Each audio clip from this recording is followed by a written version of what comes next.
Bismillah,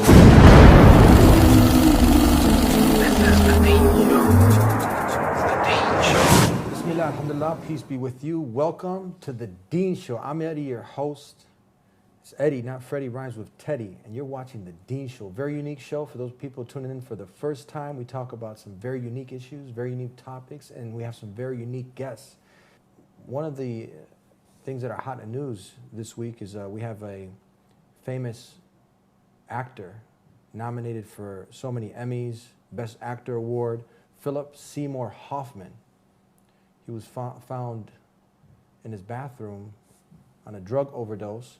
So we're going to take off this week's show with talking a little bit about his life. And also we got a brother native from Honolulu, a human activist. We're going to be getting to know Brother Warren. He was also on the hit show called Lost. If you've heard of that, we'll be right back with this exciting episode here on the Dean Show. Don't go anywhere. This is the Dean Show.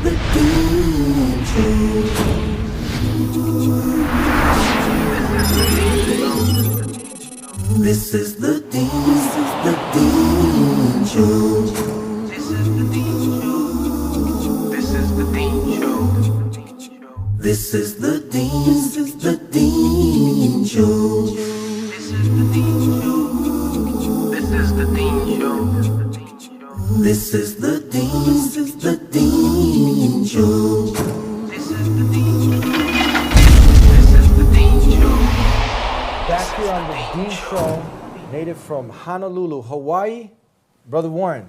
Peace be with you. Assalamu alaikum. Alaikum assalam rahmatullah barakatuh. Sorry. How are you doing? Alhamdulillah. Very good. Very good. It's good to be here. For the people watching, you wish such a beautiful greeting. You wish me peace and the blessings of the Creator of the heavens and the earth, and I wish that back upon you. Now, I opened the show, and we talked about you. Actually, you're from Hawaii.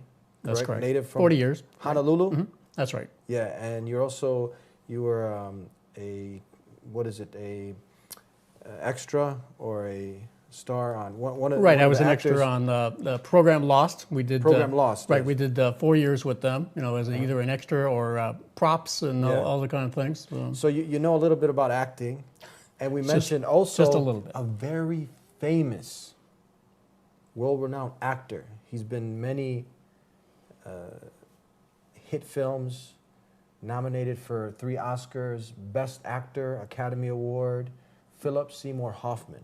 That's right. You've heard of him? Yes, he did the film Capote. I think he won an Oscar for his role as Truman Capote, the author who actually wrote the book In Cold Blood, Yes. which was about a very infamous murder took place in 1955. Mm-hmm. Now this is a man who's hanging out with George Clooney. You know George Clooney. Oh yeah, no, he's People again like a Tom very Hanks. I mean, the top of the top. Exactly. The top echelon. In that urbane high society. That's right. He's got everything. He's got everything. Or should we say had? But why do you think now, and obviously you have a lot of experience in life, and people are going to get to know you through this program that we're doing, but let's start off with this. Why do you think now, with your experience, someone who's worth over $30 million, has all these awards, one of the best actors out there in Hollywood, why would someone like this be found dead in their bathroom on a drug heroin overdose? What do you think about that? What are your thoughts? Well, unfortunately, I think what most poignantly comes to mind is the fact that with all that success, with all the money, all the wealth, all the recognition that he had, he was not happy. He was not satisfied. All that does not give you peace of mind. It does not give you the satisfaction in life that you feel that it should. It's materialism and nothing more than that. And yet, without true peace, which Islam provides for you and I and those of us who understand the faith, it's a satisfaction that goes far beyond material wealth and materialism. That's true. But I'm going to play devil's advocate now. I'm going to be the skeptic. I'm going to say, hold on, come on now. I mean, the man, how can he be unhappy? I mean, obviously he's got the money.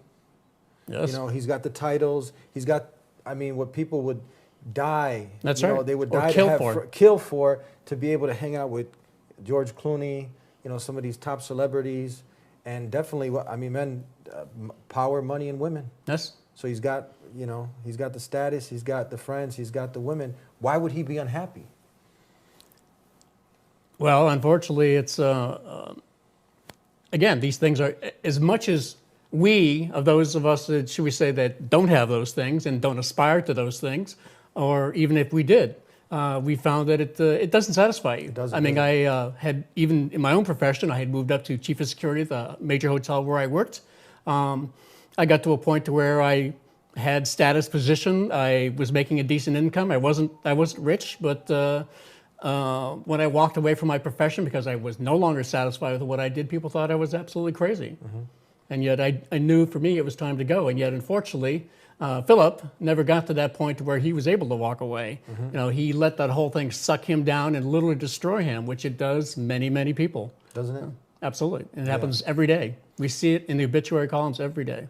Now, during your youth coming up, you've also witnessed this with a lot of other. This is not the first, obviously. No, absolutely. It won't be the last. Absolutely. You know, with my generation, you had people like Jimi Hendrix, you know, a famous rock star. You also had Jim Morrison, who was another famous rocker.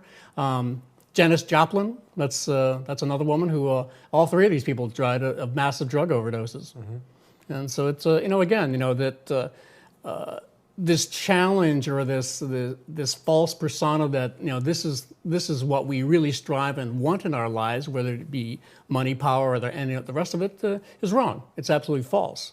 And yet, all of us, you know, we continue to run after, as we call it, run after dunya, you know, the things of this world, instead of striving to achieve what Allah subhanahu wa ta'ala has, you know, offered us, you know, which is Jannah, you know, which is real satisfaction, which is, you know, an ability to truly care for each other, to truly work with each other as real human beings. Yeah. Now, you said some, obviously, I mentioned that you are from Honolulu. You said some Arabic words. Now, we have a lot of not yet Muslims out there because everyone has a potential to submit to their maker. You said Allah, right? You said Jannah. Can you define both of these words for us, please? Basically, again, Allah is the Arabic word for God or the God.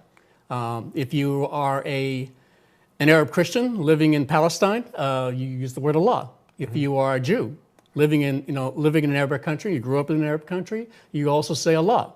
It is the word, you know, for God or the God. Not multiple gods, not the Trinity. It is for the one and only God. The one creator, that's it. That's correct. Is this the same creator that Jesus worshiped? That is correct. Is that the same creator that in the Lord's Prayer, Jesus said the one up above That's right. was controlling this whole universe and everything in it? That's the one we're talking about. That's right. Great. Okay, good. So we'll come back to Philip Seymour because I think this is very interesting. I think we can derive so much benefit that chasing the material world, it doesn't fill that void that all of us have. That void is only filled when you give this heart back to its maker, the one who made it. You're also involved in a lot of human activism. That's correct. And you've been doing a lot of good work. Can you tell us a little bit about this? Yes, basically, I've been a human rights activist. That was a challenge I'd taken on after I left the hotel industry and became a Muslim, because as a basic principle of Islam is that when there is injustice, you must reach out and change it with your hands. If you cannot do that, the next step is to speak out against it. The last and the least potential or potent step is to actually feel bad about it in your heart, but that's the weakest form of Islam. So to speak out, for example, as an activist, I marched in many different marches. I had a chance to also go to different rallies, even stand up over the freeway with a sign that said, "Free Palestine." And yet these are not only Islamic concepts, but this is, your Second Amendment right to free speech. And this is something that I practice very ardently. There are many times when the HPD or Honolulu Police Department would show up, and yet they never stopped me. They just made sure that I was following the rules as to how I do this appropriately. It's a very empowering activity. It really, truly is. So when we come back, you also have done some activism for women's rights. That's correct. We want to talk about that when we come back, and we're going to talk also about a little bit more of your background. You were coming from a Catholic background, also kind of went towards atheism, agnosticism. Right. That's Is that right? We have so much more, all of this and more. Military brat? Oh, that's it. Air Force brat. Air Force brat. Your father was in the military for what, like 30-some years? That's right, 32 years. All of these things we're going to be talking about and more with Brother Warren here in the Dean Show. We'll be right back. Take that simple step that you ask your maker to guide you, that he'll guide you? Yes, I advise this a lot. So for people who are searching, put your head on the floor in the state of prostration, like all the prophets did, and ask the Creator of the universe to show you the way, to guide you to the straight path. And someone who sincerely asks for guidance, subhanAllah, they'll find it in Islam. That's it. Do you want to know what makes knowledge grow? Then everybody watch the Dean Show. Are you ready? Your host is Eddie.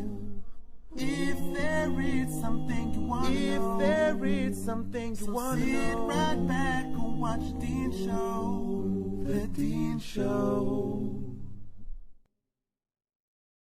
Back here on the Dean Show, talking to Brother Warren, native from Honolulu. How do they say what's up? You said they say what's? How's it? How's it? How's it? Okay, so now we talked about, before we went to break, Philip Seymour Hoffman and kind of that lifestyle that many people live. And you also, before Islam, and Islam is simply an Arabic word we know that means submission to the Creator alone and not His creation.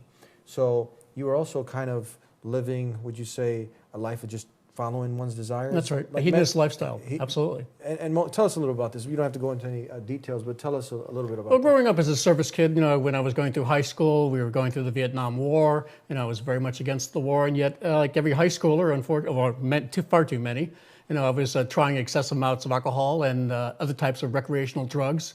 On some level, I was really, just like Philip was trying to do, I was trying to fill an empty void.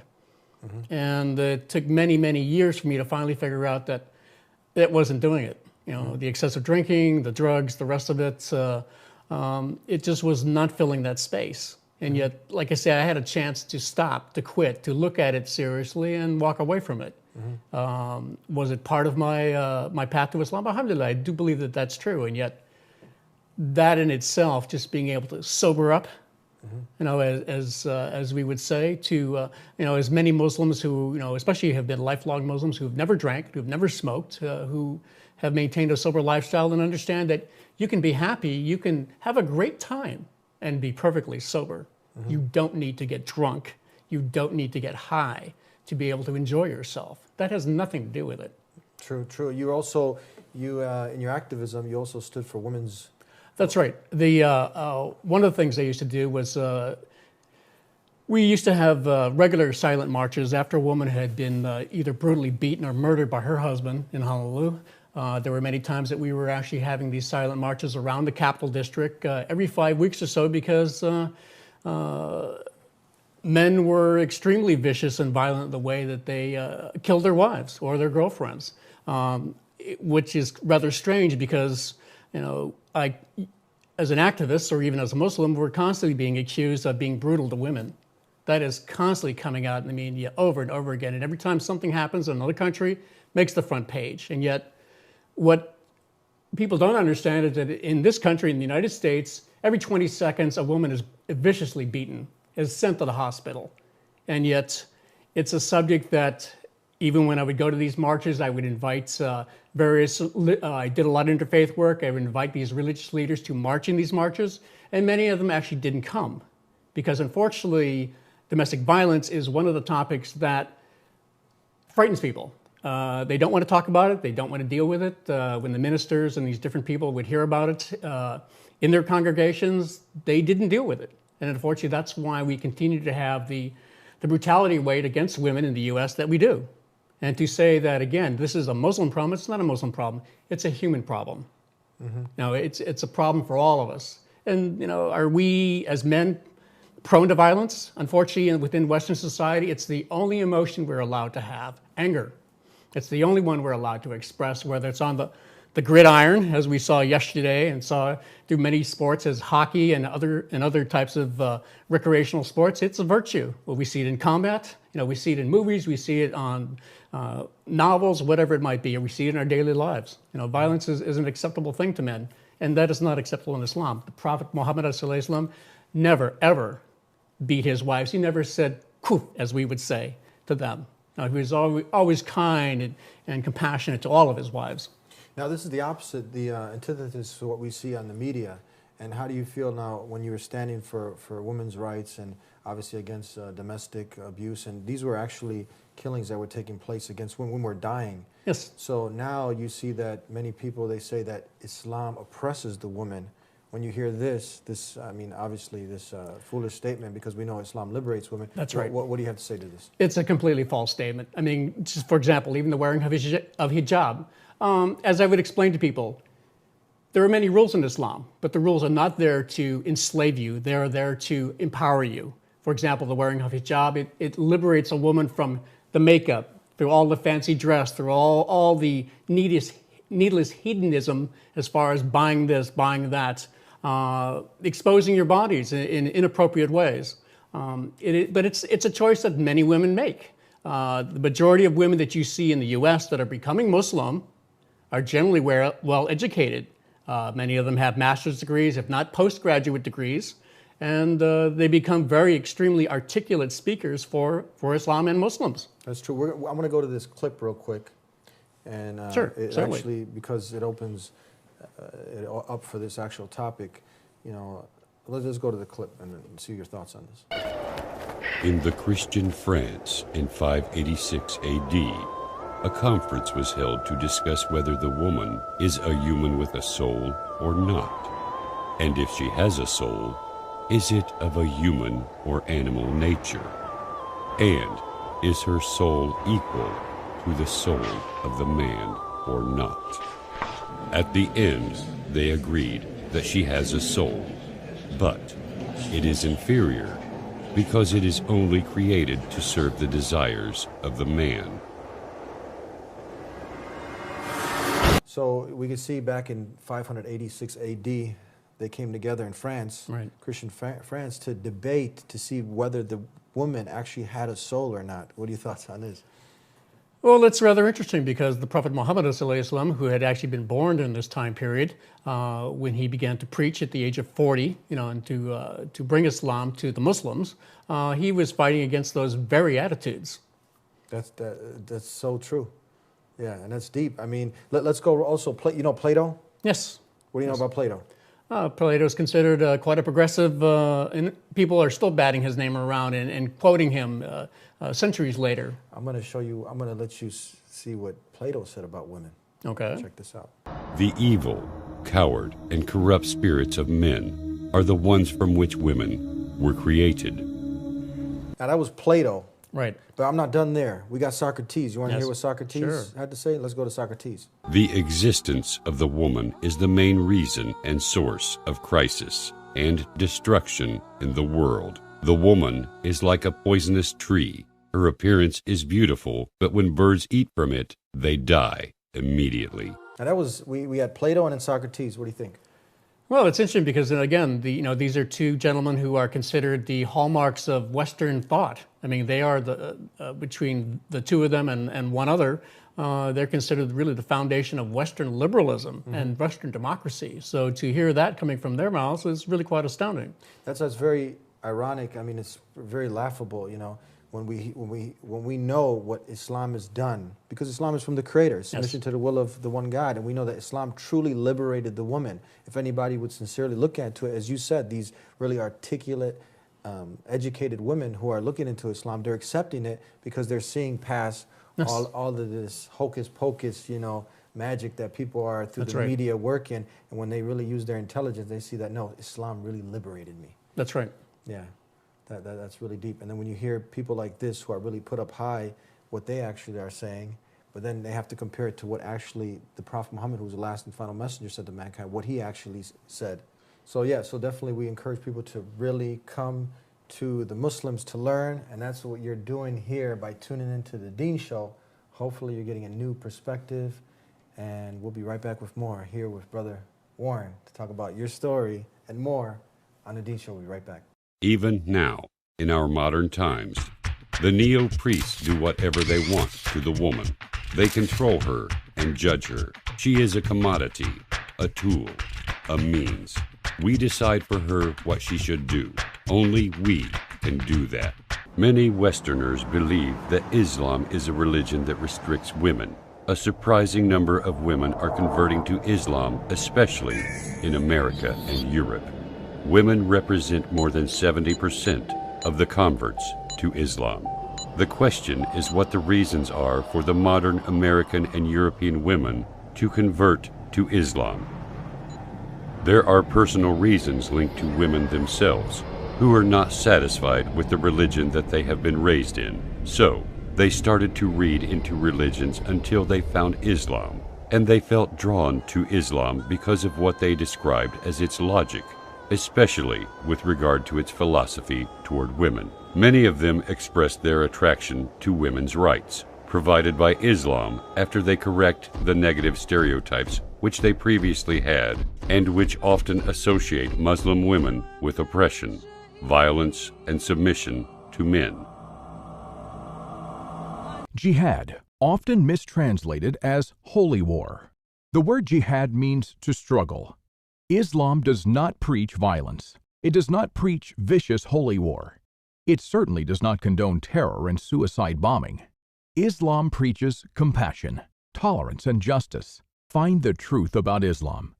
Call toll-free 877-WHY-ISLAM. Order your free copy of the Quran today. I am not afraid to stand alone. I am not afraid to stand alone. If Allah's by my side, I am not afraid to stand alone. I am not afraid to stand alone. If Allah's by my side, I am not afraid to stand alone. I am not afraid to stand alone. If Allah's by my side, I am not afraid to stand alone.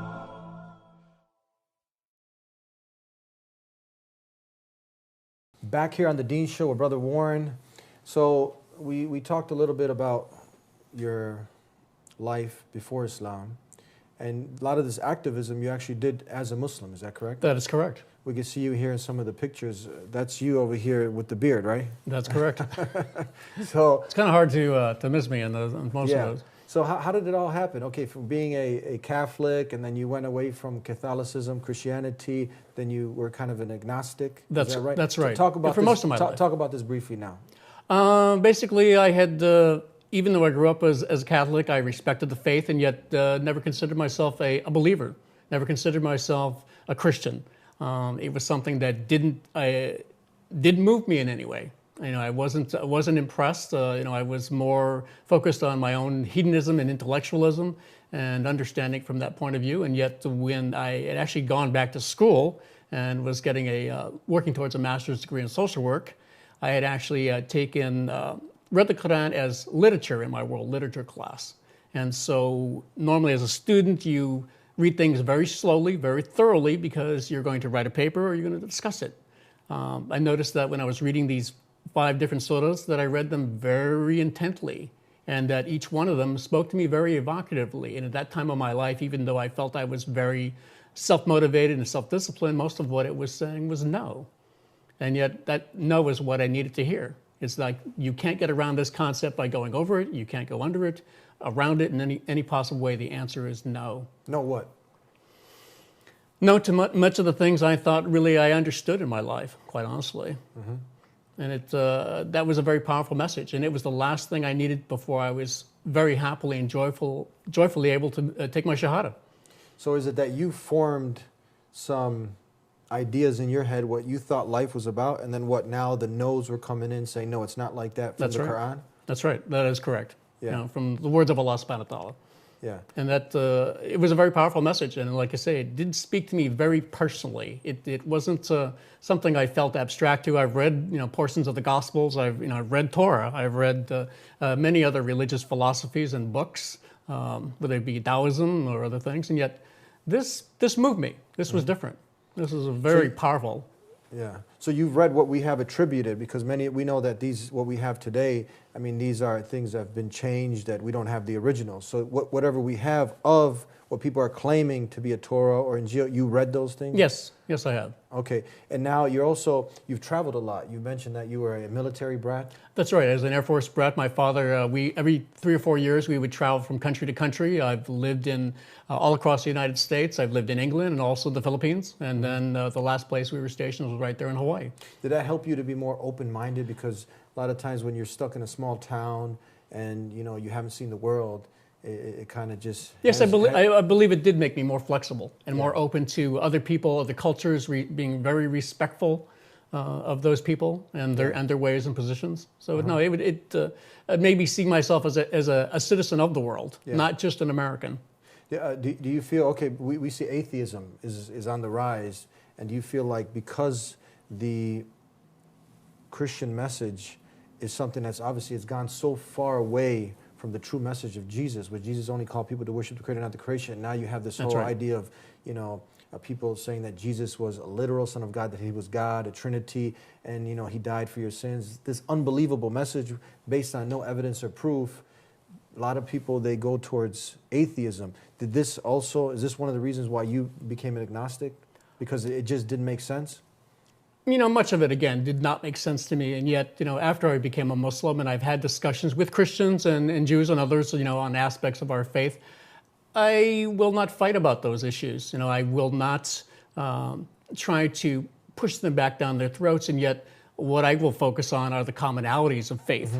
That, we as Muslims, we see the gospel and the Torah as being the legitimate words of God. These are people of the book. As my own sheikh in Honolulu, Sheikh Ismail, for many years, would always tell me is that if you do not believe in Moses and in the Torah, and you do not believe in Jesus, you're not a Muslim. And alhamdulillah, I believe that that's absolutely the truth.